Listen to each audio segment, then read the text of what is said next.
Hi மக்களே, அனைவருக்கும் வணக்கம். இந்த வீடியோவில் என்ன பார்க்க போகிறீங்க அப்படின்னா, காலையில் மீன் மார்க்கெட் போய்ட்டு மீன் வாங்கிட்டு வந்தோம்.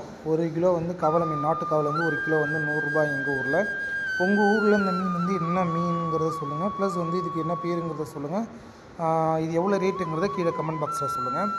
இந்த வீடியோ உங்களுக்கு பிடிச்சிருந்தால் லைக் பண்ணுங்கள், ஷேர் பண்ணுங்கள், கமெண்ட் பண்ணுங்கள். மறக்காமல் VTF சேனலை சப்ஸ்கிரைப் பண்ணுங்கள்.